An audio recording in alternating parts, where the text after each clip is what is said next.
Chemical injectors use the Venturi effect to inject chemicals into the water stream. The Venturi effect works by forcing water through a conical body, which creates a pressure differential between the inlet and outlet ports. The higher the water velocity, the greater the pressure differential will be. This pressure differential creates a vacuum inside the injector body, which is used to draw a second fluid into the primary flow. There are several different brands of injectors used in the car wash industry. All of them work on the same Venturi effect principle. Material of the body construction can vary between brass, stainless steel, and kynar, for example. It is important to choose material that is compatible with the chemical being injected. An O-ring, ball, and a spring can be found inside a chemical injector. These prevent water in the line from backflowing into the chemical injection line. These materials also need to be resistant to the chemical being injected. Chemical injection rates can be controlled through water and chemical screw adjustments, or fixed orifices, known as metering tips.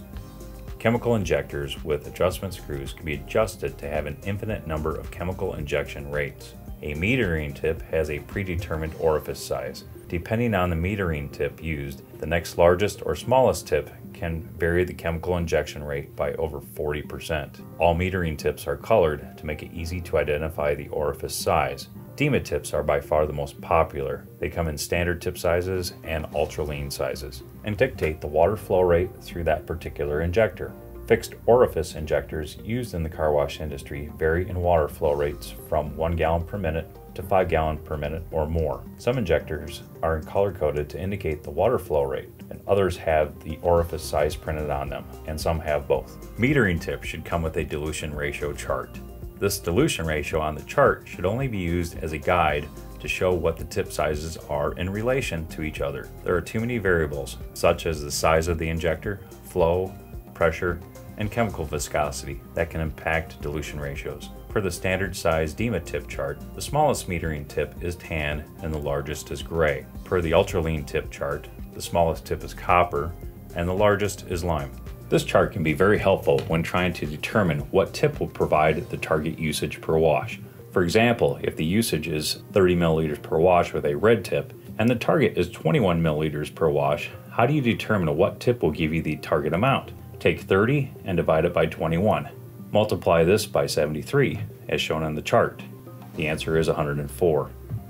According to the chart, 102 is the closest number to the answer of 104.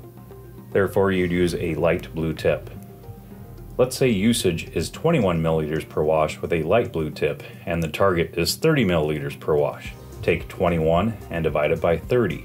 Multiply this amount by 102, as shown on the chart. The answer is 71. According to the chart, 73 is the closest number to the answer 71. Therefore, you would use a red tip to get the target used of 30 milliliters per wash.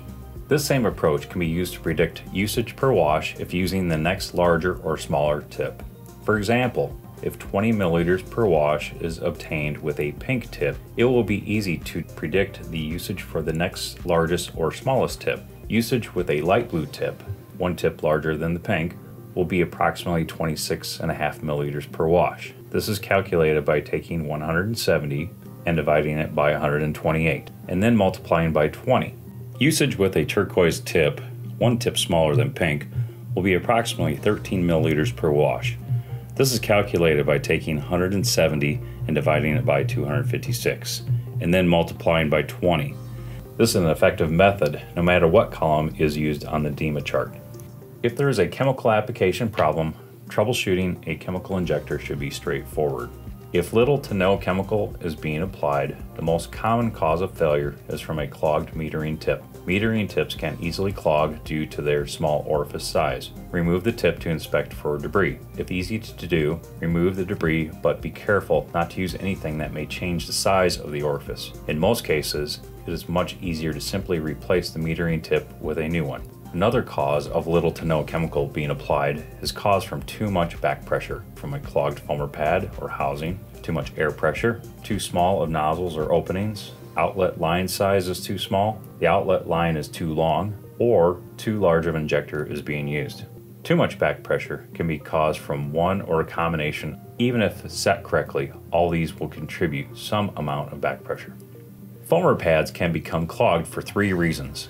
a buildup of chemical, debris in the water, or the foamer pad has compressed too much. Switch to a different chemical if it causes buildup. Install a 5-micron filter if there is excess debris in the water. Use a different foamer pad material if it frequently compresses too much to allow for adequate water flow.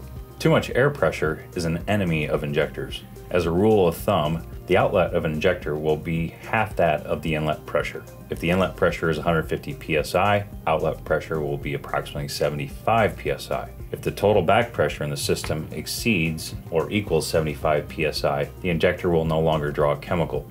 Reducing the air pressure can easily reduce a portion of the total back pressure in the system.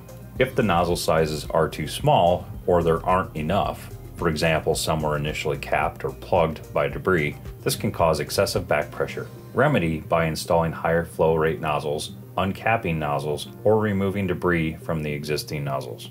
Some wash sites have multiple wash bays. If the pump stand is too far away from the car wash, excessive back pressure can develop. Two possible solutions are to install an injector capable of handling a larger line on the outlet, or install an injector with a lower water flow rate. If water leaks from the metering tip when the tubing is removed, it means the ball and spring are not properly seated, or the O-ring has failed. Depending on the brand of injector, repairing might be possible. If not, it will require a new injector.